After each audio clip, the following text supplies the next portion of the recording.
Hello everybody, कैसे हैं आप लोग। Welcome to exam mode. Friends, आज हम पॉलिटिकल लेक्चर्स को अपने कंटिन्यू करने वाले हैं, जिसमें हम पार्लियामेंट टॉपिक को कवर करने जा रहे हैं। पार्लियामेंट टॉपिक इतना इंपॉर्टेंट टॉपिक है कि इससे आपके एग्ज़ाम में हर साल 2 क्वेश्चन आते ही आते हैं। चाहे वो सीडीएस का एग्ज़ाम हो, चाहे एनडीए का एग्ज़ाम हो, गारंटी है 2 क्वेश्चन उसमें आपको देखने को जरूर मिलते हैं। ठीक है जी। तो पार्लियामेंट टॉपिक को आज हम थोड़ा डिफरेंट तरीके से कवर करेंगे। इसको हम एमसीक्यू के साथ कवर करने की कोशिश करेंगे। पहले हम एमसीक्यू क्वेश्चन देखेंगे, फिर उसके पीछे का कॉन्सेप्ट समझेंगे, कोर कॉन्सेप्ट क्या है। इससे पूरी तरीके से आपका पार्लियामेंट टॉपिक कवर हो जाएगा और क्वेश्चन भी आपकी पकड़ मजबूत हो जाएगी और कैसे क्वेश्चन को डील करना है ये भी आप लोग सीख लेंगे। तो आइए बिना किसी देरी के साथ स्टार्ट करते हैं। हमारा फर्स्ट क्वेश्चन है, ये मनी बिल से डील करता है। क्या कहता है? Which one of the following is not a provision related to money bill. Option है imposition, abolition, remission, alteration or regulation of any tax. B है appropriation of money out of consolidated fund of India. C है imposition of fines by local authority for local purpose, custody of the consolidated fund of India और the contingency fund of India. तो आइए पहले इसके पीछे concept को समझ लेते हैं, उसके बाद हम क्वेश्चन पर वापस आएंगे। ठीक है। आपके जो आर्टिकल नंबर 110 में मनी बिल की डेफिनेशन लिख रखी है। ठीक है। अब कौन कौन सी चीज़ें हैं जो आपके मनी बिल के अंडर में आती हैं और कौन कौन सी चीज़ें हैं जो मनी बिल के अंडर में नहीं आती है, ये समझना आपके लिए बहुत ज़रूरी है। ठीक है। आपके मनी बिल के अंडर में imposition, regulation, abolition, remission, alteration of any kind of tax. ठीक है। ये 5 तरीके की चीज़ें टैक्स से रिलेटेड होती हैं, ये सभी के सभी आपके मनी बिल के अंडर में आती है। ठीक है, ये चीज़ आपको याद रखनी है।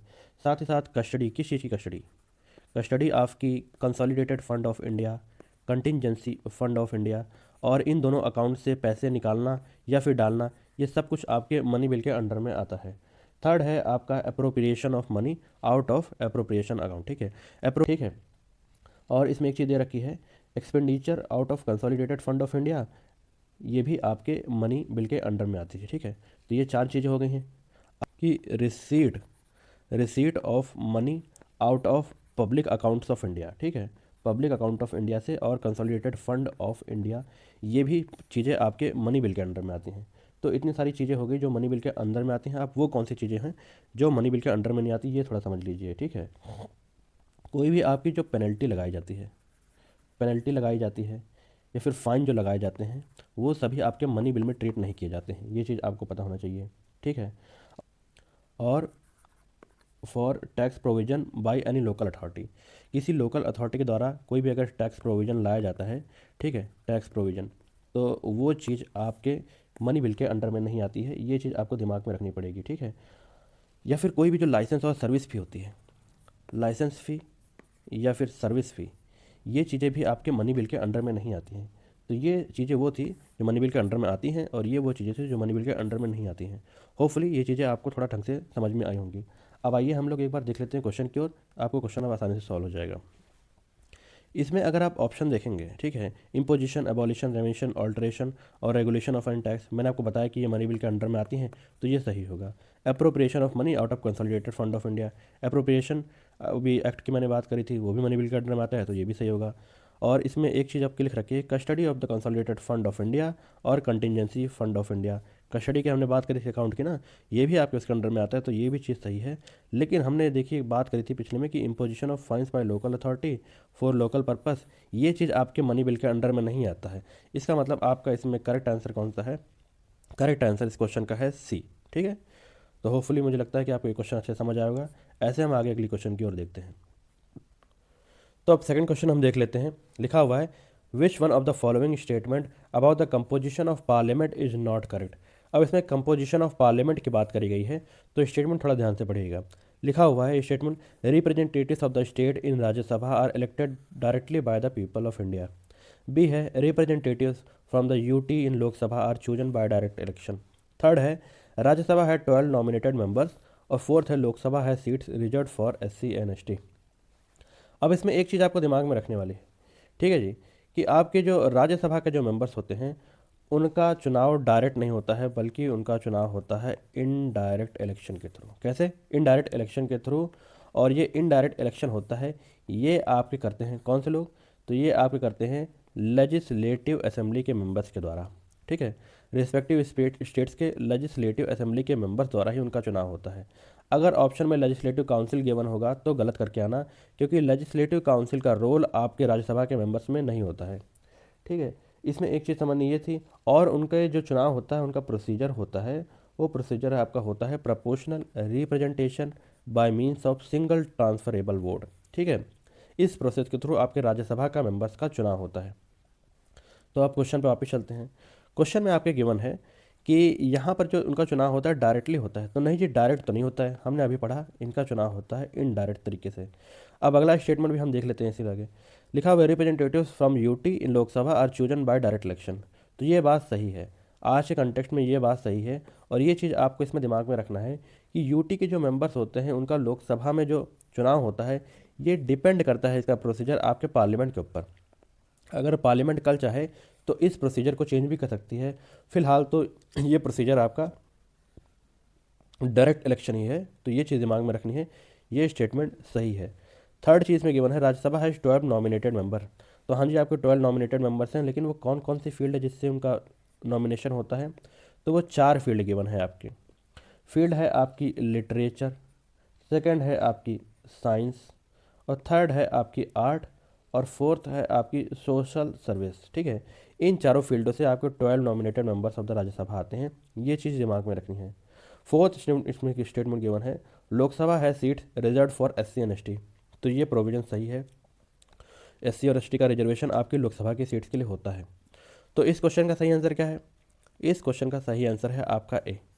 क्वेश्चन आपको ढंग से पढ़ना भी आना चाहिए फ्रेंड्स, यहाँ पर नॉट गिवन है। ठीक है, ऑप्शन में यहाँ पर नॉट गिवन है, और यूपीएससी में मैक्स टू मैक्स हम लोग गलती ये करके आते हैं कि हम लोग ये हाईलाइटेड वर्ड ढंग से पढ़ते नहीं हैं। ठीक है, तो ये चीज़ थोड़ा दिमाग में रखनी है। अगर ऐसा कुछ आता है तो आपको क्वेश्चन भी ध्यान से पढ़ना आना चाहिए।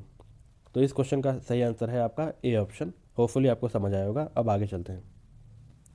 अगला क्वेश्चन हमारा है कि स्पीकर ऑफ द लोकसभा और उनके टेन्योर के बारे में। ये आपको ऐसे क्वेश्चन भी आपके यूपीएससी में आते हैं, ये सीडीएस का क्वेश्चन है, मैंने उठाया है। तो ये इसी एग्जाम्पल इसलिए है कि आपको ये भी समझना चाहिए कि सिर्फ आपको कॉन्सेप्ट नहीं पता होना चाहिए, कई बार आपसे फैक्चुअल चीज़ें भी पूछ ली जाती हैं। अब ये क्वेश्चन फैक्चुअल है, और मैं मानता हूँ कई बार कि ये क्वेश्चन आपको इससे से नहीं आता है। ठीक है, अगर ये क्वेश्चन आपको नहीं आता है तो इसकी अप्रोच आपको कैसी होनी चाहिए, क्वेश्चन कैसे आप डील कर सकते हो, सही कर सकते हैं, ये क्वेश्चन में हम सीखेंगे। ठीक है, तो देखिए थोड़ा ध्यान से। जैसे मेरी एज है आज 26 साल। ठीक है, तो अब अगर मैं पढ़ते आया हूँ, तो अगर मैं बेसिक इन्फॉर्मेशन अगर मैं दिमाग में रखता हूँ, जैसे आप लोग भी आज करीबन करीबन कुछ लोग आपके होंगे जो 18, 19, 20, 21 साल के होंगे जरूर। ठीक है, तो अपने आप पढ़ाई के टेन्योर में आपको बेसिक चीज़ें तो हमेशा पता रहे होंगी। तो आप ये भी जानते होंगे कि सुमित्रा महाजन जो थी आपकी जो लास्ट जो स्पीकर थी, लेडी स्पीकर सुमित्रा महाजन थी। तो यहाँ पर 14, 13, 15 और 16 दे रखा है। सबसे बड़ी संख्या है 16, इसका मतलब सबसे बड़ी सबसे आखिरी में आने वाली सुमित्रा महाजन थी, लास्ट थी। तो डी का 3 ऑप्शन हो गया। अब डी का 3 किस में गिवन है? डी का 3 सिर्फ 2 ऑप्शन में गिवन है, और बाकी हम 2 ऑप्शन सीधे काट लेंगे, इससे हमें कुछ लेना देना नहीं है। ठीक है, ये दोनों ऑप्शन सीधे काट देंगे, इससे हमें कुछ लेना देना नहीं है। बचे हैं 2। अब इसमें ए का ऑप्शन 2 दे रखा है दोनों में, इसका मतलब ये है चीज़ यहाँ से सही होगी, और सुमित्रा महाजन हमारी यहाँ से ये सही होंगी। और हम ये भी जानते हैं कि उससे पहले जस्ट आपकी मीरा कुमार भी थी, मीरा कुमार भी उससे पहले आपकी स्पीकर रह चुकी थी। इसका मतलब वो आपकी 15th लोकसभा की स्पीकर थी। 15th लोकसभा की स्पीकर अगर आपकी मीरा कुमार हो गई हैं तो सोमनाथ चैटर्जी आपके हो जाते हैं 14th। तो इससे आपका डायरेक्ट निकल के आ जाता है ए ऑप्शन इस क्वेश्चन का सही है। देख रहे हैं अप्रोच आप ऐसे फॉलो करके भी बाकी लोगों से रेस में बहुत आगे निकल सकते हैं, और आपका क्वेश्चन सही हो सकता है। बस इंस्टिंक्ट, आपको नॉलेज से ज़्यादा कई बार इंस्टिंक्ट पे भी ध्यान देना है। इंस्टिंक्ट कई बार सही करा देती है आपको चीज़ें, ये चीज़ दिमाग में रखनी है। बस आपको थोड़ा घबराना नहीं है क्वेश्चन देख के, और थोड़ा अलग तरीके से क्रिएटिव माइंड का इस्तेमाल करके क्वेश्चन को सॉल्व करने की कोशिश करना है, जिसकी वजह से एक्स्ट्रा मार्क्स आप फेच कर सकते हैं।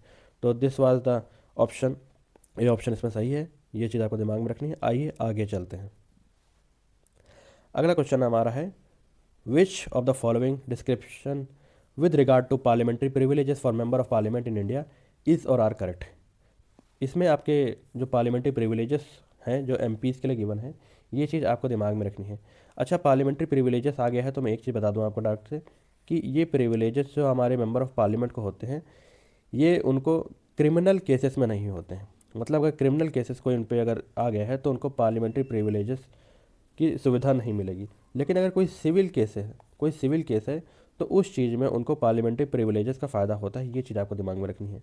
अब इससे हम लोग क्वेश्चन पढ़ने की कोशिश करते हैं, ठीक है। स्टेटमेंट इसमें गिवन है, the speaker is empowered to refer suo motu any question of the privileges for investigation.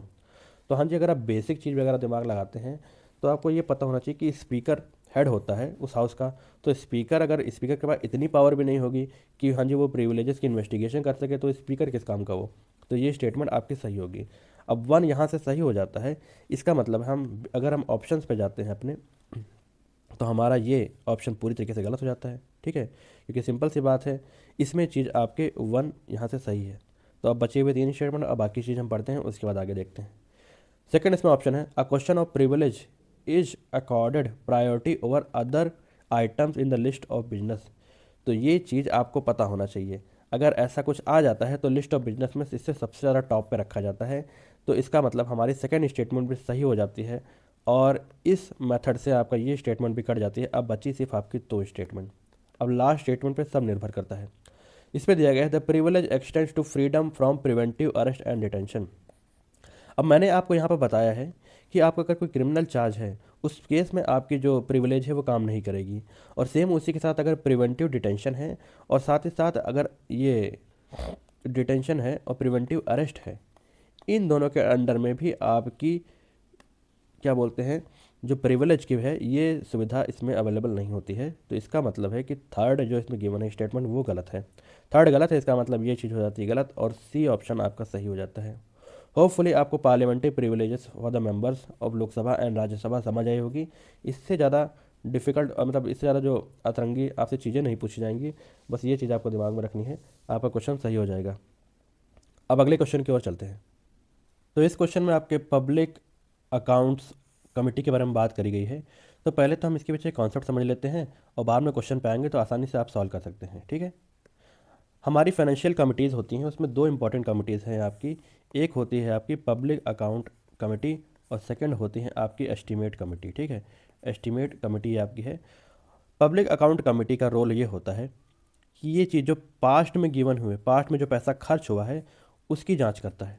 और एस्टीमेट कमेटी आपकी फ्यूचर में जो खर्च होने वाला है, ठीक है, फ्यूचर में जो खर्च होने वाला है इसकी जांच आपकी एस्टीमेट कमेटी करती है। ये बेसिक डिफरेंस है। पास्ट में खर्च हुआ मतलब कि कैग की जो रिपोर्ट आती है, कैग की रिपोर्ट का एनालिसिस करना, उस पर क्या कमियां हैं, ठीक है, उसमें क्या क्या रिपोर्ट को पूरी तरीके से देखना, चेक करना, क्या फाइनेंशियल इरेगुलरिटीज़ भारत में रही हैं, ये चीज़ चेक करना आपके पब्लिक अकाउंट्स कमेटी का काम है। ये आपको दिमाग में रखना है, ठीक है।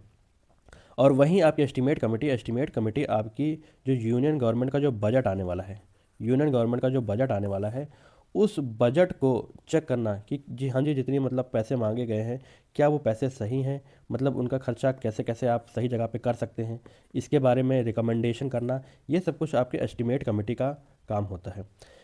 आपके जो पब्लिक अकाउंट कमेटी होती है उसका कंपोजिशन होते हैं, इसमें होते हैं टोटल आपके 22 मेंबर्स, जिसमें 15 मेंबर होते हैं लोकसभा से, और आपके 7 मेंबर होते हैं राज्यसभा से, ठीक। यहाँ जो आपके एस्टीमेट कमेटी होती है, इसमें टोटल मेंबर्स होते हैं आपके 30 मेंबर, सभी के सभी लोकसभा से होते हैं। ये चीज़ दिमाग में रखने वाली है कि सभी के सभी मेंबर्स इसमें लोकसभा से होते हैं। और इसका जो आपके चेयरमैन होगा, पब्लिक अकाउंट्स कमेटी का जो चेयरमैन होगा, उसका अपॉइंटमेंट आपके स्पीकर के द्वारा किया जाता है, ठीक है। स्पीकर के द्वारा इन्हीं में से किसी को चुन लिया जाता है, वो होते हैं आपके chairman of the public accounts committee of India. Same यहाँ भी स्पीकर के द्वारा ही इसके चेयरमैन चुने जाते हैं। यहाँ एक चीज़ फॉलो करी जाती है, मतलब कन्वेंशन है, वैसे कहीं लिखा नहीं हुआ है, कि यूजुअली आपकी जो रूलिंग पार्टी के जो होते हैं मेंबर, वही आपके चेयरमैन बनते हैं। और यहाँ आपके most of the time opposition party के मेंबर जो होते हैं वो आपके इसके चेयरमैन बनते हैं। तो ये दोनों फाइनेंशियल अकाउंट की कमेटी जो इंपॉर्टेंट कमिटीज़ थी, दोनों के बारे में क्या बेसिक इन्फॉर्मेशन थी मैंने आपको बता दिया है। अब हम लोग क्वेश्चन की तरफ देखते हैं। क्वेश्चन में हमारा गिवन है, it examines the finance accounts of the government of India. तो ये चीज़ हाँ जी सही है, ठीक है। पूछा है नॉट करेक्ट पूछा गया है, तो हमको ये देखना है कि नॉट करेक्ट में से कौन सा होगा। अगला स्टेटमेंट गिवन है इसमें, 15 members of the committee are elected by the Lok Sabha from among 6 member. तो ये चीज़ भी सही है कि हाँ जी 15 मेंबर होते हैं लोकसभा के, ये चीज़ है ना, मैंने आपको बताया था 15 मेंबर लोकसभा के होते हैं, 7 राज्यसभा के होते हैं, तो ये चीज़ यहाँ से सही है। थर्ड स्टेटमेंट इसमें गिवन है, the chair person of the committee is elected by its member. अब यहाँ चीज़ लिख रखी है कि इलेक्टेड बाय इट्स मेंबर, ऐसा तो मैंने नहीं बताया था। इसमें क्या कहता है कि चेयरमैन का चुनाव आपके स्पीकर के द्वारा करा जाता है। तो ये चीज़ आपकी गलत हो जाती है यहाँ पे साफ साफ। अगला स्टेटमेंट गिवन है वो भी देख लेते हैं लास्ट में। इन case of members of any other committee constituted by the government is elected to the PAC, the Speaker of the Lok Sabha decide whether he should continue to be a member of the former committee। तो ये चीज़ सही है, इतनी technicality जो दे रखी है ये चीज़ इसमें सही है। इसमें सबसे बेसिक बात ये गलत थी कि उनका जो चेयरपर्सन होते हैं वो इलेक्ट किए जाते हैं, नहीं ये इलेक्ट नहीं किए जाते हैं, ये आपके स्पीकर द्वारा अपॉइंट किए जाते हैं। तो इस क्वेश्चन नंबर 40 का सही आंसर क्या है? उसका सही आंसर है सी, क्योंकि यहाँ पूछा गया था नॉट। ठीक है, तो पब्लिक अकाउंट्स कमेटी और एस्टीमेट कमेटी के बारे में जो इन्फॉर्मेशन थी ये मैंने आपको समझा दिया और होपफुली आपको अच्छे से समझ भी आ गया होगा। अब अगले क्वेश्चन की ओर चलते हैं। नेक्स्ट क्वेश्चन है हमारा, any question pertaining to the disqualification of members of the लोक सभा on the ground of the defection. ये चीज़ किसके द्वारा डिसाइड करी जाती है? प्रेसिडेंट के द्वारा, स्पीकर के द्वारा, सुप्रीम कोर्ट के द्वारा, या फिर कंसर्न पॉलिटिकल पार्टी। तो इसमें आपको ये याद रखना है जो स्पीकर होते हैं आपके वे डिसाइड करते हैं कि जो डिफेक्टेड मेंबर्स होते हैं उनके ग्राउंड का डिस्क्वालिफिकेशन का करना है कि नहीं करना है। ये चीज़ डिसाइड आपके स्पीकर के द्वारा की जाती है via the help of election commission of India. ठीक है, इलेक्शन कमीशन ऑफ इंडिया के हेल्प के साथ लोकसभा के स्पीकर ये फैसला लेते हैं। और एक चीज़ आपसे पूछी जा सकती है कि क्या स्पीकर के फैसले को आप न्यायालय में चुनौती दे सकते हैं, मतलब कोर्ट में क्या आप ये फैसला लेके जा सकते हैं? तो हाँ जी, ये आपका बेसिक स्ट्रक्चर का पार्ट है। तो ये चीज़ आप कोर्ट में लेके जा सकते हैं और कोर्ट के ऊपर बाद में वो फाइनल डिसीजन डिपेंड करेगा कि वो ये चीज़ माने कि ना माने। लेकिन फ़िलहाल आपका डिसक्वालिफिकेशन का जो फैसला है वे आपके स्पीकर लेते हैं। तो इस क्वेश्चन का सही आंसर था आपका बी। इस चीज़ को थोड़ा दिमाग में रखना है। डिफेक्शन आपके किस में दे रखा है? डिफेक्शन आपके 10th शेड्यूल में दे रखा है। 10th schedule of the constitution में आपके डिफेक्शन दे रखा है। तो ये चीज़ आपको दिमाग में थोड़ा रखनी है। ठीक है, अब आगे हम लोग चलते हैं। नेक्स्ट हमारा क्वेश्चन है, consider the following statement, the president of India shall have the power to appoint and remove the speaker of Lok Sabha. और बी है आपका, the speaker has to discharge the function of his office himself through his term and can not delegate his function to deputy speaker during his absence from the station और during his illness. अब ये question थोड़ा technicality से deal करता है। जो चीज़ अगर आपको स्पीकर के बारे में ढंग से नहीं पता है तो ये क्वेश्चन आप लोग गलत करके आ सकते हैं।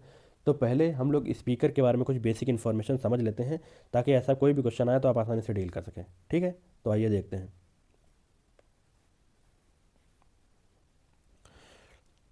तो स्पीकर के बारे में आपके आर्टिकल नंबर 93 में गिवन है। ठीक है, 93 में गिवन है आपके आर्टिकल नंबर कि आपके एक स्पीकर होंगे और एक आपके होंगे डेप्यूटी स्पीकर। ठीक है, ये दोनों चीज़ें आपके आर्टिकल नंबर 93 में गिवन है।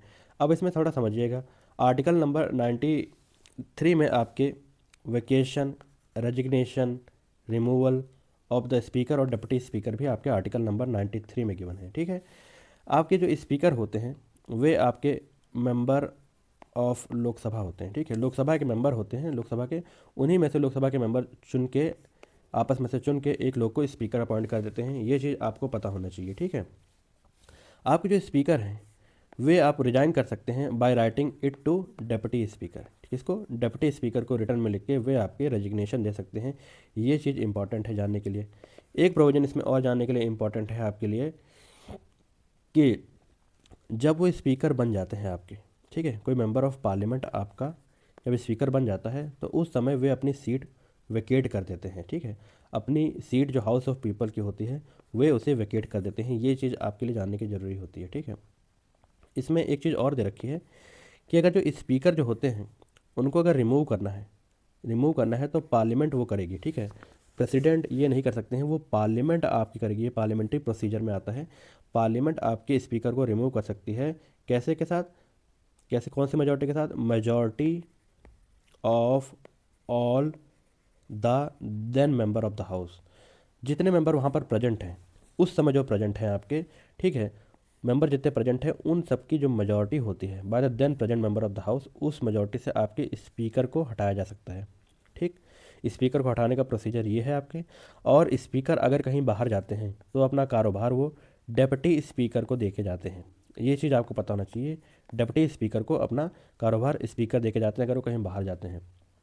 और चीज़ इसमें कि मनी बिल आपका मनी बिल होगा कि नहीं होगा, ये चीज़ आपके स्पीकर डिसाइड करते हैं। ठीक, और एक चीज़, किसी मेंबर का डिस्क्वालिफिकेशन होना है तो ये चीज़ कौन डिसाइड करता है? ये चीज़ आपके स्पीकर डिसाइड करते हैं, जैसा मैंने पिछले क्वेश्चन में बताया। तो स्पीकर की पावर्स होती हैं, ठीक है। कोई भी बिल मनी बिल होगा कि नहीं होगा, ये भी आपका स्पीकर डिसाइड करते हैं। ये चीज़ मैंने आपको ऊपर बताया है, ये थोड़ा दिमाग में रखिएगा, यहाँ से क्वेश्चन कई बार घुमा देता है वो, ठीक है। तो ये स्पीकर और डिप्टी स्पीकर के बारे में बेसिक इन्फॉर्मेशन जो थी वो मैंने आपको यहाँ पर बता दी है। होपफुली यहाँ पर कुछ मिस नहीं हुआ होगा, अगर हुआ होगा तो आगे आपको बता दूंगा। तो अब क्वेश्चन की ओर वापस चलते हैं, थोड़ा क्वेश्चन पर नज़र बनाते हैं। क्वेश्चन में यहाँ पर गिवन है प्रेसिडेंट ऑफ इंडिया के पास ये पावर होती है कि अपॉइंट करने की या रिमूव करने की स्पीकर की, तो ये गलत है, ठीक है। रिमूव करने का प्रोसीजर आपके पार्लियामेंट्री प्रोसीजर है, मैंने आपको बताया है, ठीक है। तो ये चीज़ आपके प्रेसिडेंट ऑफ इंडिया नहीं करते हैं, ये चीज़ आपको पता होना चाहिए। सेकंड स्टेटमेंट गिवन है, स्पीकर अगर कहीं बाहर जाते हैं तो वह अपने कारोबार जो है वो डिप्टी स्पीकर को नहीं सौंप करते हैं, कैन नॉट डेलीगेट, मतलब अपने फंक्शन नहीं सौंप सकते हैं। तो ये चीज़ भी गलत है, ऐसा नहीं होता है। जब भी स्पीकर आपके बीमार होते हैं या फिर स्टेशन से कहीं बाहर जाते हैं तो उस समय उनका जो कार्य होता है वो डिप्टी स्पीकर को सौंप दिया जाता है। तो ये चीज़ इंपॉर्टेंट है। इसका मतलब यहाँ पर से आपके दोनों स्टेटमेंट गलत जाती है। तो which of the following given above statement is are correct, दोनों ही आपकी इनकरेक्ट हैं, ठीक है। डी ऑप्शन आपका सही है, डी ऑप्शन इसमें आपका सही है। तो ये चीज़ स्पीकर से रिलेटेड थी और होपफुली आपको समझ भी आ गई होंगी। अगर आगे ऐसे कोई क्वेश्चन आएगा तो आप डील कर सकते हैं। बाकी आगे चलते हैं हम लोग। नेक्स्ट क्वेश्चन कास्टिंग वोट के बारे में बात करी गई है, ठीक है। Which of the following statement regarding casting vote in the parliament is or are correct, ठीक। लिखा हुआ है ऑप्शन में, it is cast by the speaker or a person acting as such, ठीक। It is cast in addition to voting in first instance, it is cast in the case of equality of vote, or it is always cast to maintain the status quo. अब casting vote आपके speaker के द्वारा दिया जाता है।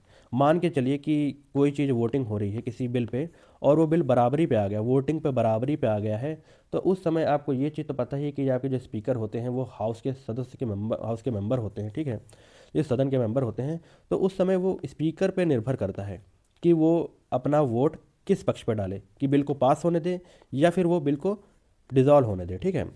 ये speaker पे vote पे डिपेंड करता है।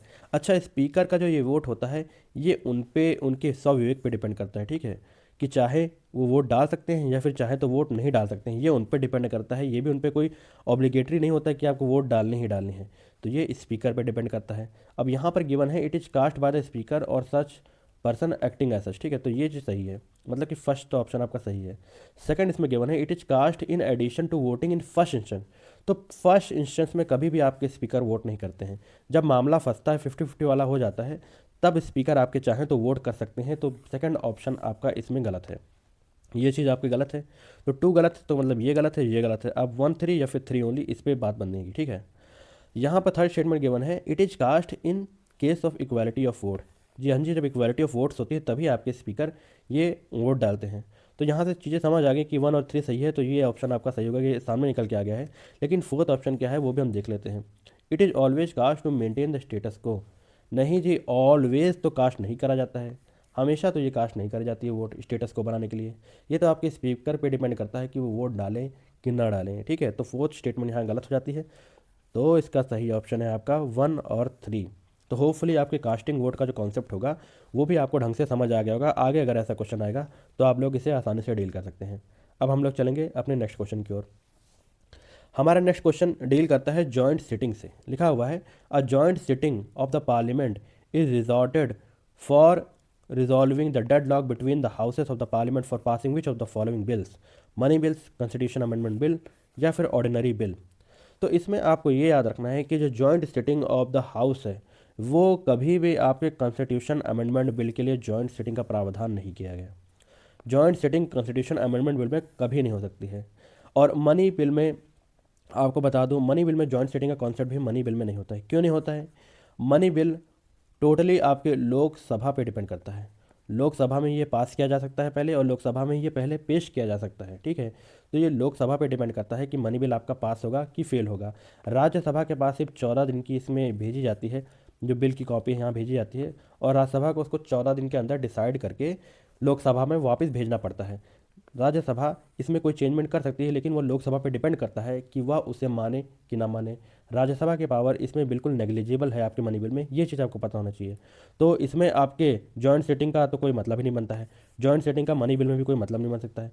कॉन्स्टिट्यूशन अमेंडमेंट बिल को मैंने आपको बता दिया कि इसमें कोई प्रोविजन दे नहीं रखा है कि आपकी जॉइंट सेटिंग होगी, ठीक है। तो बचा सिर्फ आपका एक ऑर्डिनरी बिल। तो इसमें आपका जो ऑप्शन सही है वो है थर्ड ऑप्शन, ठीक है, सी ऑप्शन सही है। 3 ओनली आपके सिर्फ ऑर्डिनरी बिल में जॉइंट सेटिंग का प्रावधान है, ये चीज़ आपको पता होना चाहिए। अब मुझे ये बताइए आप लोग कमेंट सेक्शन में कि अब तक हमारे इतिहास में अब तक कितनी बार जॉइंट सेटिंग करी जा चुकी है हमारे पार्लियामेंट के इतिहास में, ये चीज़ आपको कमेंट सेक्शन में बतानी है। तो इस क्वेश्चन का सही आंसर सी, होपफुली आपको समझ आएगा। आप आगे चलते हैं। नेक्स्ट क्वेश्चन हमारा इसमें गिवन है, which of the following statement regarding constitution amendment is are correct. Constitution amendment से रिलेटेड ये क्वेश्चन है जो भी आपके पार्लियामेंट के द्वारा किया जाता है। तो आर्टिकल नंबर 368 में आपके गिवन है अमेंडमेंट ऑफ द कॉन्स्टिट्यूशन का प्रोसीजर। तो आइए क्वेश्चन देख लेते हैं, फिर स्टेटमेंट समझेंगे। गिवन है इसमें आपके क्वेश्चन के स्टेटमेंट में, the procedure for amendment to the constitution is provided in article number 368। Second है, a bill to amend the constitution can introduce in either house of the parliament। Third है आपके the special procedure in article number 368 vest constituent power upon ordinary legislation. तो इसमें आपको ये याद रखना है कि प्रोसीजर जो अमेंडमेंट का है ये आपके आर्टिकल नंबर 368 में गिवन है, ठीक है, 368 में आपके गिवन है। और बिल ये आपका कॉन्स्टिट्यूशन अमेंडमेंट बिल आपके किसी भी सदन में पेश किया जा सकता है, चाहे वो राज्यसभा में चाहे वो लोकसभा में, ये डिपेंड करता है उनके मेंबर्स के द्वारा।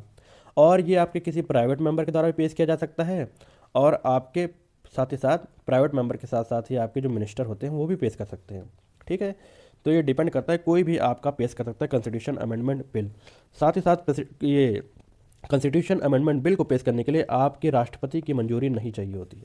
President approval is not needed to introduce the bill of constitution amendment bill in parliament, ठीक है, ये चीज़ आपको पता होना चाहिए। तो ये एक्स्ट्रा इन्फॉर्मेशन थी जो चीज़ मैंने आपको बता दी। अब इसकी स्टेटमेंट आपकी ये सही है, ये सही है, दोनों में स्टेटमेंट सही लिख रखा है। लेकिन आपकी जो अगला दे रखा है कि आर्टिकल नंबर 368 का जो आपका कॉन्स्टिट्यूशन अमेंडमेंट का जो प्रोसीजर होता है ये ऑर्डिनरी लेजिस्लेशन के थ्रू होता है। तो ये चीज़ यहाँ गलत हो जाती है, ऑर्डिनरी लेजिस्लेशन के थ्रू ये नहीं होता है।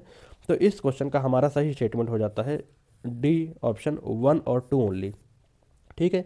ये कॉन्स्टिट्यूशन अमेंडमेंट आपके बिल से रिलेटेड था, जो क्वेश्चन था जिसके बारे में मैंने आपको समझा दिया, और होपफुली आपको अच्छे से समझ भी आ गया होगा।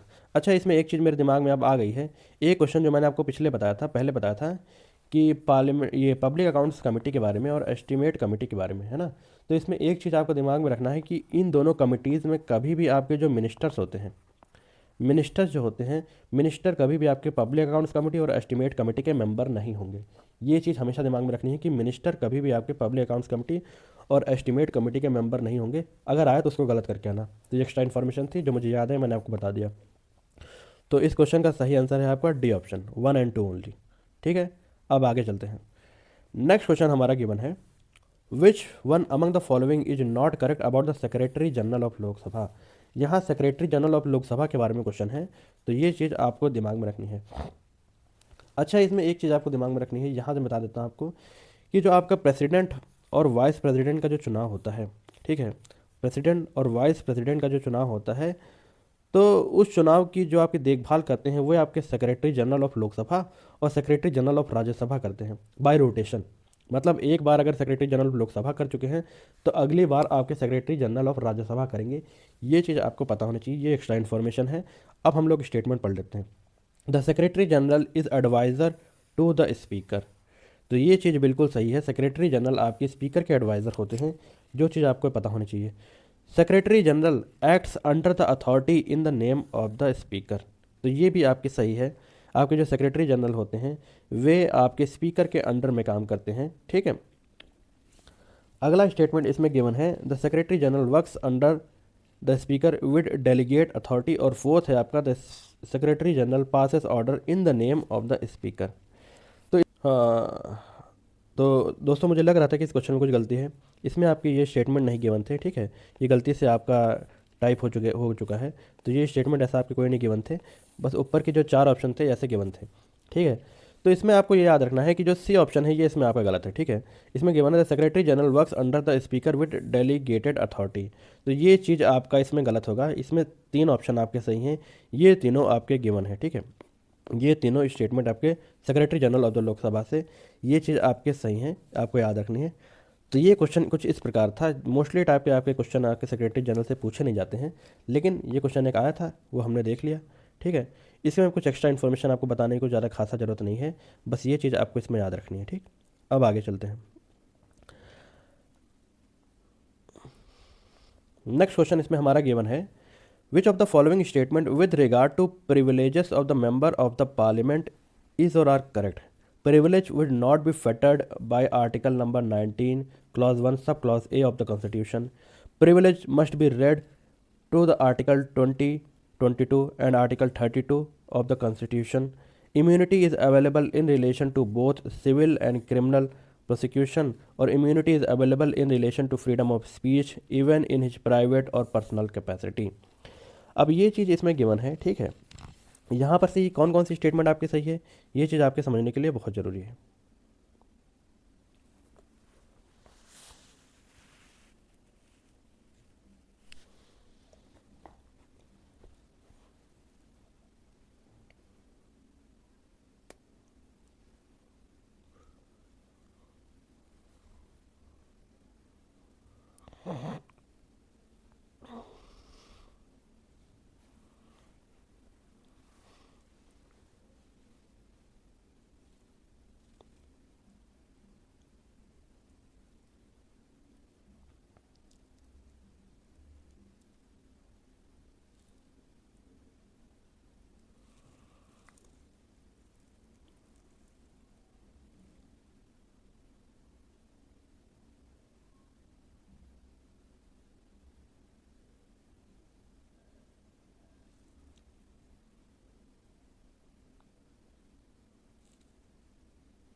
तो अब देखिए इसमें लिखा हुआ है पहले statement, privileges would not be fettered bye article 19(1) sub clause of the constitution of India. तो ये चीज़ तो आपको फंडामेंटल एक अधिकार होता है किसी इंसान का कि उसके पास बोलने का अधिकार होता है, ठीक है। तो ये चीज़ इसमें आपके लिखा हुआ है वुड नॉट बी फेटर्ड, तो ये आपकी बिल्कुल सही है कि हाँ जी, इससे आपका कोई प्रभाव नहीं पड़ने वाला है article number 19(1) sub clause A of the constitution से किसी मेंबर ऑफ पार्लियामेंट के प्रिविलेज के ऊपर। तो ये स्टेटमेंट आपकी सही है। सेकंड इसमें गिवन है आपके, privilege must be read subject to article 20 और 22 and article 32 of the constitution. तो ये भी आपके सही है। इसको इन दोनों के मिलाकर तहत आपको पढ़ने की जरूरत है, प्रिविलेज जो गिवन है, तो ये आपको पता होना चाहिए था। अच्छा, प्रिविलेज के बारे में मैंने आपको पीछे क्वेश्चन बताया था, उसमें मैंने ये बताया था कि आपके क्रिमिनल प्रोसिक्यूशन से इम्यूनिटी आपके प्रिविलेज के अंडर में नहीं आती है। सिविल प्रोसीजर जो है उसके थ्रू आपको इम्यूनिटी अवेलेबल है, लेकिन आपके क्रिमिनल प्रोसिक्यूशन में इम्यूनिटी आपके नहीं अवेलेबल है, ये पता होना चाहिए। इसमें डी ऑप्शन है आपका 1 and 4 ओनली। तब इसमें आप बेसिक सी अगर बात समझें, अगर फोर्थ स्टेटमेंट हम देखते हैं, लिखा हुआ है immunity is available in relation to freedom of speech even in his or her private or personal capacity. तो इससे भी उसको इम्यूनिटी अवेलेबल है, ये चीज़ आपको पता होना चाहिए, ठीक है। मतलब उसे आप कोर्ट ऑफ लॉ में नहीं लेके जा सकते हैं, पार्लियामेंट में उसने जो भी बात बोली है उसको लेके आप उसको कोर्ट ऑफ लॉ में लेके नहीं जा सकते हैं, इस चीज़ की उसको इम्यूनिटी अवेलेबल होती है even in his private or personal capacity. तो मतलब कि ये स्टेटमेंट सही है, ये सही है और ये सही है। थर्ड स्टेटमेंट में गलत है, जैसा कि पीछे मैंने आपको बताया था कि क्रिमिनल प्रोसिक्यूशन से उनको राहत नहीं होती है। तो इसका मतलब इसका सही आंसर होगा आपका 1, 2 और 4। इस क्वेश्चन का सही ऑप्शन है आपका ए ऑप्शन 1, 2 एंड 4 ओनली, ये चीज़ का था। तो ये दोनों क्वेश्चन मिला के आपके पार्लियामेंट्री प्रिविलेजेस को लगभग कंप्लीट कर देता है। अब हम लोग आगे चलेंगे। नेक्स्ट क्वेश्चन हमारा कहता है, which among the following is not a condition for the disqualification of member of parliament. लिखा है voluntary acquisition of citizenship of a foreign country. तो अगर आप किसी दूसरे देश की नागरिकता ले लेते हैं तो सिंपल सी बात है आप डिस्क्वालीफाई हो जाएंगे, तो ये ऑप्शन तो उसमें होना ही है। पूछा गया है नॉट, वो हम देखते हैं। Holding the office of a chairperson of a national commission for women.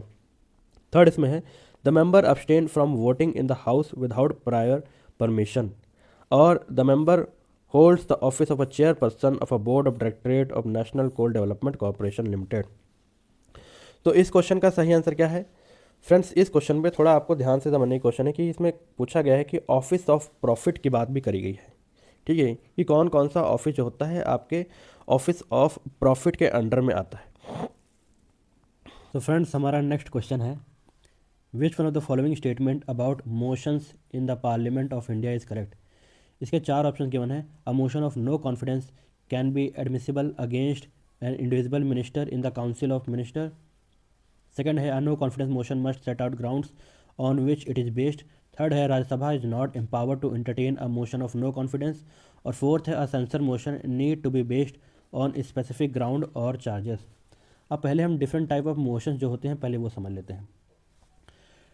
Motion जो आपके पार्लियामेंट्री प्रोसीजर्स में दे रखे हैं वो है आपके सेंसर मोशन, सेकंड है कॉलिंग अटेंशन मोशन, थर्ड है no confidence motion, fourth adjournment और कट मोशन। अब इसमें एक एक करके सब समझ लेते हैं, इंपॉर्टेंट कौन कौन सी बातें इसमें हैं। पहले हमारा सेंसर मोशन है। सेंसर मोशन आपको याद रखना है कि ये सिर्फ और सिर्फ इंट्रोड्यूस और पास किया जा सकता है आपके लोकसभा में। कहाँ? सिर्फ और सिर्फ लोकसभा में इंट्रोड्यूस और पास किया जा सकता है। सेकंड चीज़ में ये है कि ये किसी एक पर्टिकुलर पॉलिसी के लिए लाया जाता है। अगर उस पॉलिसी के अगेंस्ट सेंसर मोशन पास हो जाता है तो वो पॉलिसी आपकी सेंसर्ड हो जाती है, मतलब कि ख़त्म हो जाती है। और ये उस हाउस में सिंपल मेजॉरिटी से पास होता है। लोकसभा में सिंपल मेजॉरिटी से ये पास हो जाएगा तो सेंसर मोशन आपका अप्रूव हो जाता है। और फोर्थ है, इसमें बात ये इंपॉर्टेंट आपको याद रखनी है कि इसके पास होने के बाद ये एक्सपेक्ट नहीं किया जाता है कि गवर्नमेंट आपकी रिज़ाइन कर देगी, लेकिन ये एक्सपेक्ट जरूर किया जाता है कि गवर्नमेंट कॉन्फिडेंस मोशन लेके आएगी हाउस में ताकि वो अपनी मेजॉरिटी को बनाए रखे। ठीक है, तो ये सेंसर मोशन से रिलेटेड था। अब तो सेकंड है आपका no confidence motion. No confidence motion भी आपके सिर्फ और सिर्फ इंट्रोड्यूस और पास किया जा सकता है सिर्फ और सिर्फ लोकसभा में, ये आपको याद रखना है। और 50 मेंबर्स इसमें पहले अप्रूव करेंगे तभी आपका नो कॉन्फिडेंस मोशन लाया जा सकता है लोकसभा में। ठीक है, अगर आपका नो कॉन्फिडेंस मोशन लाया जाता है तो जितनी भी कार्रवाई आपकी लोकसभा में हो रही होंगी वो सभी सभी रुक जाएंगी। और सबसे इम्पॉर्टेंट आपका जो नो कॉन्फिडेंस मोशन का प्रोसीजर है, पहले वो सब सारे बिजनेस की जगह ले लेगा। पहले नो कॉन्फिडेंस मोशन की बात हाउस में चलेगी। ठीक है, इसमें आने के बाद अगर ये सिंपल मेजॉरिटी से भी पास हो जाता है तो ये एक्सपेक्ट किया जाता है गवर्नमेंट से कि वो रिज़ाइन कर दे, या तो पार्लियामेंट या फिर आपके जो प्रेसिडेंट होते हैं सॉरी वो उस गवर्नमेंट को डिसमिस कर देंगे। ठीक है, तो ये आपका नो कॉन्फिडेंस मोशन होता है। उसके बाद अगला जो मोशन है हमें जो डिस्कस करना है वो है आपका एडजर्नमेंट मोशन। एडजर्नमेंट मोशन का मतलब होता है, इसके लिए भी ये पहले आपके 50 मेंबर्स का अप्रूवल लाना पड़ता है कि हाँ जी 50 मेंबर्स इसको लाने के लिए तैयार होंगे तभी एडजर्नमेंट मोशन आपका लाया जा सकता है। इसका ऑब्जेक्टिव होता है कि जो ऑन गोइंग डिस्कशन है हाउस में, जो भी ऑन गोइंग डिस्कशन हाउस में उसको एडजर्न करना, उसको रोक देना, इस एडजर्नमेंट मोशन का काम होता है। और एडजर्नमेंट मोशन जो है आपका प्रेसिडेंट, जो प्रिजाइडिंग ऑफिसर होते हैं किसी भी हाउस के, जैसे स्पीकर हैं आपके लोकसभा के, ये डिसाइड करते हैं कि हाँ जी एडजर्न किया गया है हाउस, तो उसकी जो इम्पॉर्टेंट और जो चीज़ें जो हमको डिस्कस करनी है इस हाउस की जो कार्रवाई है वो हम 16 आवर्स मतलब कि शाम को 4 बजे एडजर्नमेंट मोशन से रिलेटेड जो भी क्वेरीज हैं वो डिस्कस करी जाएंगी। आपको शाम को 4 बजे ये स्पीकर आपके डिसाइड करते हैं। ठीक है, तो ये एडजर्नमेंट मोशन था आपका। इसके बाद अगला मोशन जो होता है वो होता है calling attention motion. Calling attention motion friends आपका होता है, इसमें एक पर्टिकुलर कोई बंदा आपका उठ के, कोई भी एमपी जो होता है वो हाउस का ध्यान किसी भी पर्टिकुलर एक चीज़ के ऊपर, कोई भी मैटर है उस पर उठा सकता है। ठीक है, उस पर उठा सकता है मतलब हाउस का ध्यान उसकी तरफ केंद्रित कर सकता है, तो इसे कहते हैं कॉलिंग अटेंशन मोशन। ठीक है, ये एक सिंपल कोई भी एक प्राइवेट मेंबर के थ्रू भी इंट्रोड्यूस किया जा सकता है। तो ये कॉलिंग अटेंशन मोशन के बारे में आपको पता होना चाहिए था। कट मोशन होता है, कट मोशन जो लास्ट मोशन है ये ओनली इंट्रोड्यूस इन लोकसभा और पास भी आपके सिर्फ और सिर्फ लोकसभा में किया जा सकता है, ये चीज़ आपको याद रखना है। और ये मोस्टली आपके अपोजिशन द्वारा लाया जाता है। ठीक है, अपोजिशन द्वारा लाया जाता है। और इसे लाया किस लिए लाया जाता है, मान के चलिए कोई मिनिस्ट्री, सिर्फ और मिनिस्ट्री ऑफ डिफेंस कोई ग्रांट मांग रही है और अपोजिशन उठ के बोल देती है कि ये फला फला जो ग्रांट मांगा गया है हम उससे राजी नहीं हैं और इस ग्रांट में इतने रुपए घटाने चाहिए, इतने रुपए इसमें सरकार को घटाने चाहिए, इतने ज़्यादा रुपए मांगे हैं। तो अगर आपका ये कट मोशन लोकसभा में पास हो जाता है, भाई सिंपल मेजॉरिटी भी अगर पास हो जाता है तो गवर्नमेंट को रिज़ाइन करना पड़ेगा, ये आपको याद रखना है। तो गवर्नमेंट उसमें आपकी रिज़ाइन कर देती है। ठीक है, तो ये डिफरेंट टाइप्स ऑफ आपके जो मोशंस थे मैंने आपको बता दिया है। तो अब चलते हैं हम लोग क्वेश्चन की तरफ। क्वेश्चन में दे रखा है, इसमें स्टेटमेंट आपको सी पढ़नी है। इसमें लिखा हुआ है Rajya Sabha is not empower to entertain a motion of no confidence. तो ये स्टेटमेंट इसमें बिल्कुल सही है, ठीक है। जैसा कि मैंने आपको पीछे बताया, उसमें साफ साफ लिखा था कि नो कॉन्फिडेंस मोशन सिर्फ और सिर्फ आपकी लोकसभा में लाया जा सकता है, राज्यसभा में नहीं लाया जा सकता है। तो इसका मतलब है कि ये स्टेटमेंट आपकी सी स्टेटमेंट इनमें बिल्कुल सही हो जाती है, बाकी गिवन स्टेटमेंट आपकी गलत है, ठीक है। इसमें जितनी स्टेटमेंट और जितनी दे रखी हैं वो सभी मोशन से रिलेटेड स्टेटमेंट आपकी गलत है। तो बेसिक बेसिक चीज़ें आपसे मोशन में पूछता है वो लोग, अगर आपको याद रहेंगी तो चीज़ें आपके लिए बेहतर हो जाएंगी। तो ये था मोशन से रिलेटेड क्वेश्चन। अब हम चलेंगे अगले क्वेश्चन की ओर। अगला क्वेश्चन हमें कहता है the executive is given an advance grant to meet temporary and running requirement of the government of India in the beginning of the new financial year until the demands are voted by the legislature. जब तक का आपका budget pass नहीं हो जाता है, ठीक है, तब तक अगर गवर्नमेंट या फिर किसी मिनिस्ट्री को पैसे या खर्चे की ज़रूरत है तो वह मिनिस्ट्री पैसे कहाँ से लाएगी, उसके लिए आपका पास करा जाता है vote on account. Vote on account पास किया जाता है, जिसकी वजह से ये पर्टिकुलर मिनिस्ट्री और गवर्नमेंट को ये मंजूरी देती है कि हाँ जी आप कंसोलिडेटेड फंड ऑफ इंडिया से रुपये निकाल सकते हैं और अपने जो खर्चे हैं उनको चला सकते हैं जब तक कि बजट नहीं पास हो जाता है। तो बजट को पास करने के लिए, उसके बाद कंसोलिडेटेड फंड ऑफ इंडिया से रुपये निकालने के लिए आपका कौन सा लाया जाता है, तो वो आपके लिए लाया जाता है अप्रोप्रिएशन बिल। अप्रोप्रिएशन बिल लाया जाता है, बाद में वो पास होकर अप्रोप्रिएशन एक्ट बन जाता है, तब ये गवर्नमेंट को मंजूरी दे देता है कि आप कंसोलिडेटेड फंड ऑफ इंडिया से पैसे निकाल सकते हैं, ठीक है जी। तो ये था आपका सही है इसमें ऑप्शन, और बाकी जो अलग ऑप्शन दे रखे हैं वो भी जान लेते हैं। वोट ऑफ क्रेडिट आपका क्या होता है? वोट ऑफ क्रेडिट एक स्पेशल प्रोविजन होता है जो अलाउ करता है गवर्नमेंट को to meet the unexpected expenses. कोई अनएक्सपेक्टेड खर्चा आ गया तो उसके लिए सरकार आपका वोट ऑफ क्रेडिट पास कराती है पार्लियामेंट से। तो ये चीज़ आपको याद रखनी है, ठीक है जी। ये वोट ऑफ क्रेडिट होता है आपका।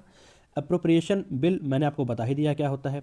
उसके बाद अब हम जान लेते हैं एडवांस अकाउंट के बारे में। Advance account is not a term traditionally associated with this particular financial process in the Indian government. Indian government में एडवांस अकाउंट नाम की कोई चीज़ नहीं है, ये चीज़ आपको पता होना चाहिए, ठीक है। हमारे पार्लियामेंट्री प्रोसीजर में एडवांस अकाउंट की कोई भी बात नहीं कर रखी है।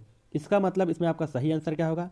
इसमें सही आंसर आपका होगा वोट ऑन अकाउंट। ये चीज़ आपको याद रखनी है, इसका बी ऑप्शन बिल्कुल सही है।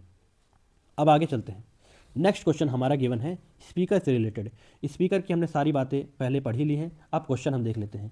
Speaker may permit any member to address the house in the mother tongue if he or she can not adequately express in the either house in either Hindi or English. तो ये statement आपकी बिल्कुल सही है।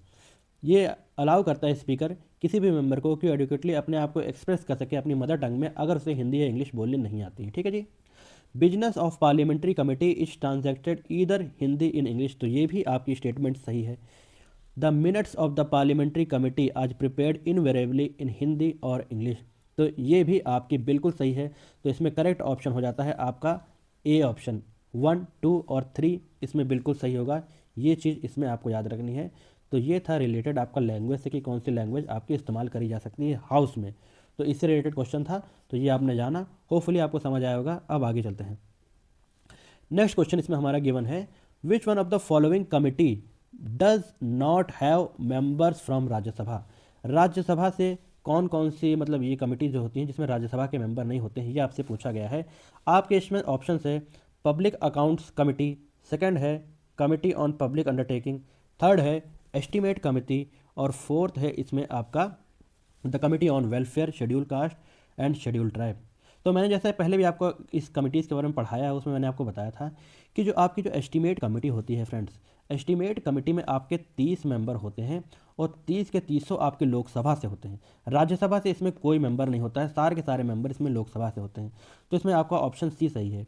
अब बाकी ऑप्शन हम देख लेते हैं। पब्लिक अकाउंट्स कमेटी में मैंने आपको बताया था कि टोटल 22 मेंबर होते हैं, जिसमें कि आपके 15 लोकसभा से होते हैं और 7 आपके राज्यसभा से होते हैं, ठीक है। इसी साथ ही आपकी पब्लिक अंडरटेकिंग की जो कमेटी होती है उसमें भी आपके 22 मेंबर्स होते हैं, 15 फ्रॉम लोकसभा और 7 फ्रॉम राज्यसभा। ये चीज़ आपको याद रखनी है। और कमेटी ऑन वेलफेयर और schedule caste and schedule tribe में टोटल आपके 30 मेंबर्स होते हैं, जिसमें 20 आपके लोकसभा से होते हैं और 10 आपके राज्यसभा से होते हैं। तो बची सिर्फ एक कमेटी जिसमें सिर्फ और सिर्फ लोकसभा के मेंबर होते हैं, वो होती है आपकी एस्टीमेट कमेटी। एस्टीमेट कमेटी आपकी बजट के लिए लाई जाती है और बजट में सिर्फ आप सिर्फ लोकसभा की चलती है, इसीलिए आपकी एस्टीमेट कमेटी में सिर्फ लोकसभा के मेंबर होते हैं, राज्यसभा का कोई मेंबर नहीं होता है। तो इस क्वेश्चन का सही आंसर हमारा होगा सी ऑप्शन। ठीक है फ्रेंड्स, होपफुली आपको समझ आया होगा। अब अगले क्वेश्चन देख लेते हैं हम। नेक्स्ट क्वेश्चन हमारा गिवन है, the first delimitation commission of India was constituted in. Option है आपके 1949, 1950, 1951 और 1952। तो इसमें आपको याद रखना है कि पहला डिलिमिटेशन कमीशन इंडिया में 1952 में लाया गया था। ठीक है जी, 1952 में पहला डिलिमिटेशन कमीशन हमारा लाया गया था। और अब तक हमारे भारत में कितनी बार डिलिमिटेशन कमीशन लाया जा चुका है? तो डिलिमिटेशन कमीशन हमारे इंडिया में अब तक 4 बार लाया जा चुका है। कितनी बार? 4 बार लाया जा चुका है। जो सबसे लेटेस्ट डिलिमिटेशन कमीशन जो आपका आया था, सबसे लेटेस्ट डिलिमिटेशन कमीशन आपका क्या कहता है? तो इसमें आपको याद रखना है कि इसमें जो सबसे लेटेस्ट 4 बार डिलिमिटेशन कमीशन आया था, उसके बाद सबसे लेटेस्ट जो आपका रीएडजस्टमेंट जो हुआ था कि ठीक है, सेंसस के बाद, सबसे लेटेस्ट सेंसस के बाद जो रीएडजस्टमेंट आपका हुआ है आपकी लोकसभा की सीटों का, वो कुछ इस प्रकार है, जो कहता है आपके कि 2026 का जब तक सेंसस कंप्लीट नहीं हो जाता है, 2026 तक का जब तक सेंसस आपका कंप्लीट नहीं हो जाता है, तब तक की आपकी जो सीटें हैं, ठीक है, 1971 के सेंसस के हिसाब से आपकी एलोकेशन जो सीट्स हैं लोकसभा को, लोकसभा की सीट जो एलोकेट की गई हैं राज्यों को, वो 1971 सेंसस के हिसाब से फिक्स कर दी गई हैं, फोर्थ आपकी डिलिमिटेशन कमीशन में। और एक चीज़ इसमें और चीज़ कही गई है कि 2001 का सेंसस, 2001 का जो सेंसस हुआ था, उसके अकॉर्डिंग से आपकी टेरिटोरियल कंस्टिट्यूएंसीज़ की बाउंड्री फिक्स कर दी गई है। ठीक है, स्टेट्स के अंदर, हर स्टेट्स के अंदर जितनी टेरिटोरियल कंस्टिट्यूएंसीज होती हैं, उसकी बाउंड्री आपकी 2001 के सेंसस के हिसाब से फिक्स करी गई है और 1971 के सेंसस के हिसाब से आपकी जो सीटों का एलोकेशन है हाउस ऑफ पीपल में स्टेट्स के अंडर में, ये 1971 के सेंसस के हिसाब से फिक्स करी गई है।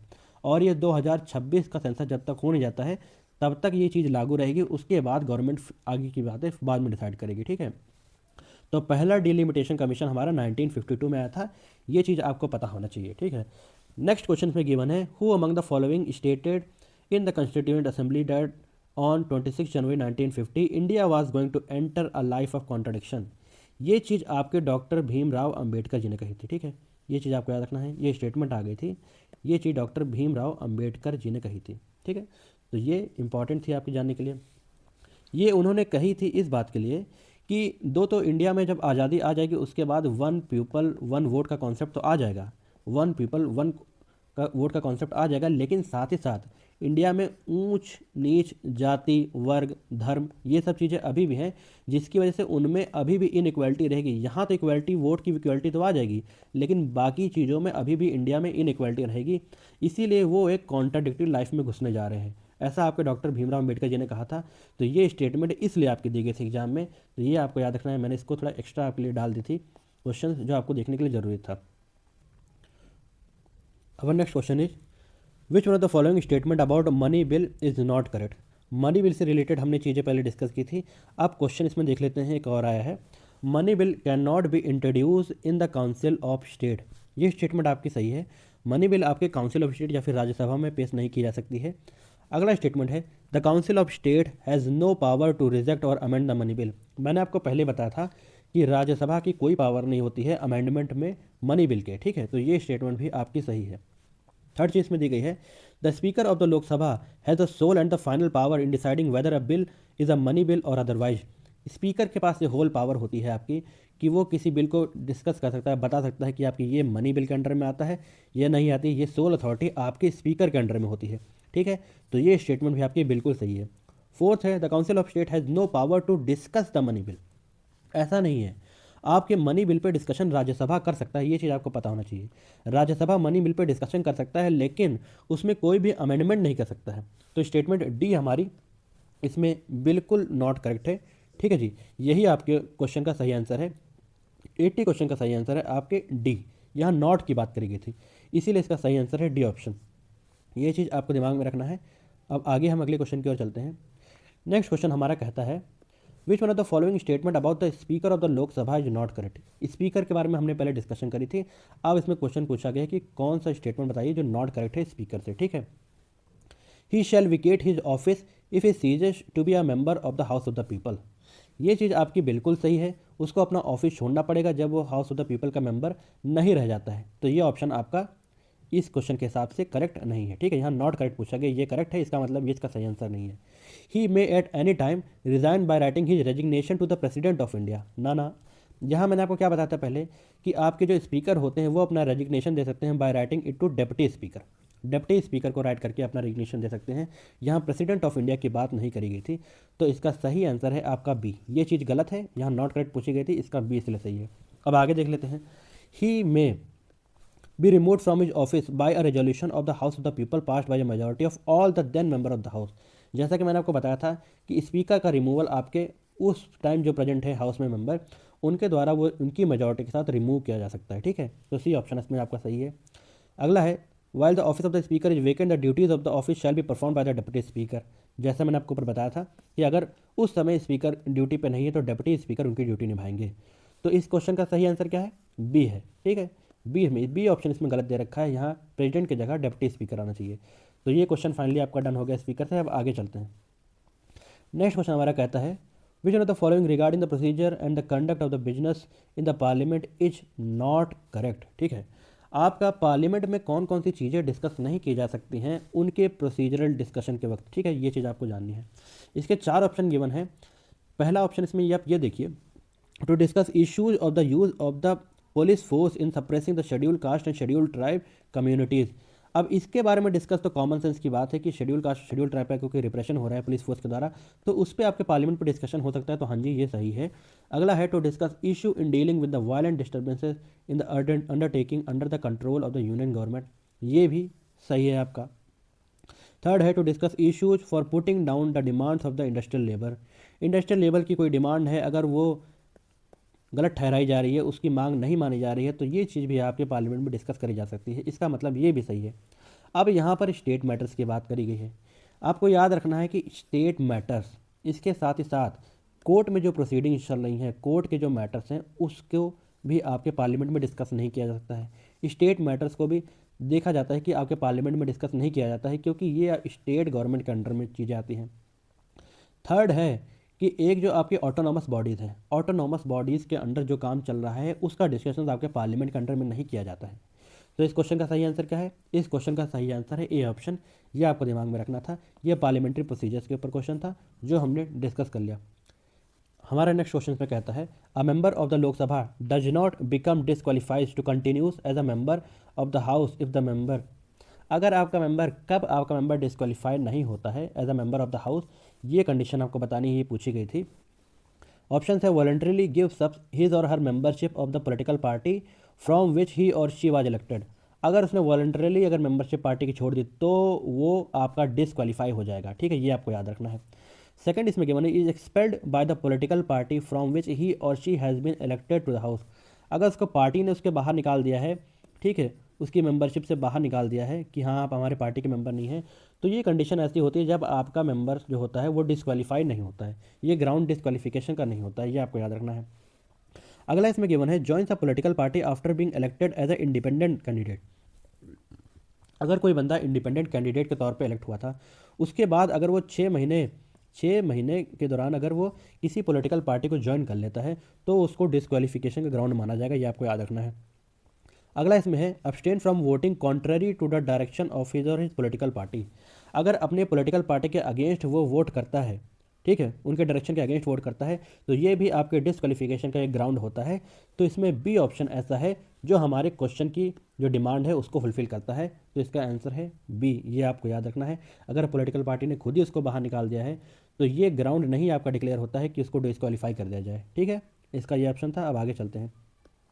नेक्स्ट क्वेश्चन है which of the following feature is correct about the first past the post system. First past the post system आपके लोकसभा के इलेक्शन में इस्तेमाल किया जाता है, जिसमें कि कैंडिडेट आपका जो candidate maximum number of vote पाता है अपने नेक्स्ट राइवल से, ठीक है। मान के चलिए एक बंदा है वो 40% वोट पाता है और उसका अगला जो राइवल है वो 39% वोट पाता है, भले ही 50% वोट से इसकी वोटें कम है, ठीक है। रेस्ट जो हमारी जो है 40% इसने पाई हैं, तो बाकियों ने मिलकर 60% पाई हैं।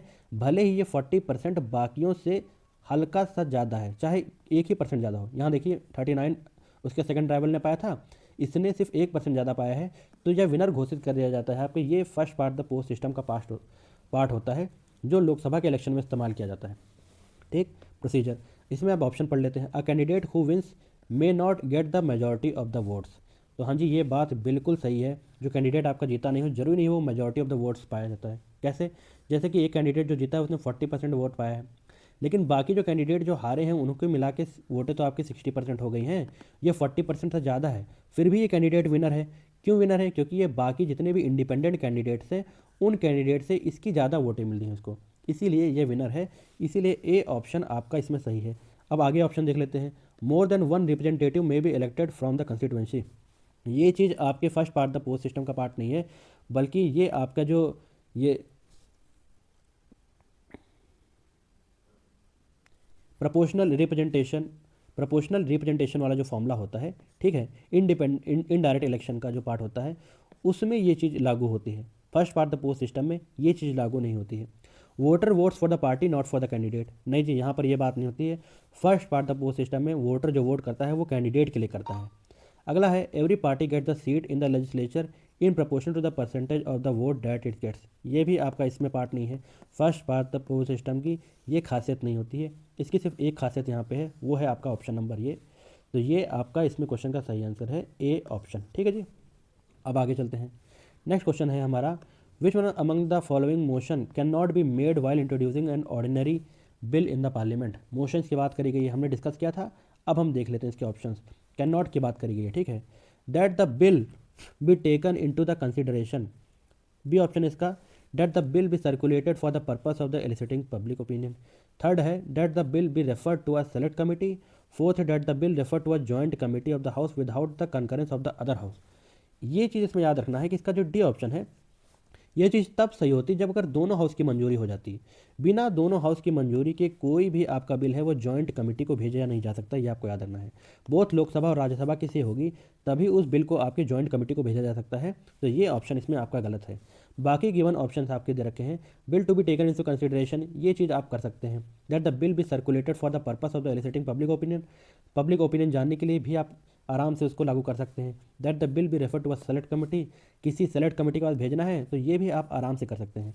लेकिन जॉइंट कमेटी के पास भेजने के लिए दोनों हाउस की मंजूरी जब तक नहीं होगी तब तक किसी बिल को आपको जॉइंट कमेटी में नहीं भेजा जा सकता है। ये आपको पता होना चाहिए। तो इस क्वेश्चन का सही आंसर है आपका डी ऑप्शन। ठीक है, यहाँ कैन नॉट की बात करी गई थी, तो ये चीज़ इसमें आपको याद रखनी है। ठीक है, अब इसमें हम आगे चलते हैं और ये आपकी स्लाइड का लास्ट क्वेश्चन होगा। A person is disqualified for being chosen and for being a member of the either house of the parliament if the person. ये क्वेश्चन का आंसर आपको कमेंट सेक्शन में बताना है। ये क्वेश्चन मैं आपके लिए होमवर्क के लिए छोड़ता हूँ। तो इस क्वेश्चन का जो सही आंसर है वो आप मुझे बताइए। बाकी कमेंट सेक्शन में जो इसका आंसर सही होगा मैं उसके आंसर को हार्ड दे दूंगा, ठीक है, ताकि पता चल जाए कि आपको हाँ जी ये क्वेश्चन सही है। ठीक है, तो अगर फ्रेंड्स आपको ये वीडियो अच्छी लगी हो, जो क्वेश्चन हमने डिस्कस किए हैं, ठीक है, अगर ये अच्छी लगी हो तो इस वीडियो को लाइक कीजिए और अपने फ्रेंड्स के साथ इसे ज़रूर शेयर कीजिए। और चैनल पे अगर नए हैं तो चैनल को सब्सक्राइब कीजिए। आगे भी हम पॉलिटी के ऐसे सारे लेक्चर्स आपके कंप्लीट कर लेंगे जिसकी वजह से आपका CDS और NDA के लिए पॉलिटी का सिलेबस अच्छे से कवर हो जाएगा और बाकी सब्जेक्ट्स का सिलेबस भी मैं ऐसे ही आपको कवर करा दूंगा। ठीक है, तो मिलते हैं नेक्स्ट वीडियो में। Thanks for watching. जय हिंद, जय भारत।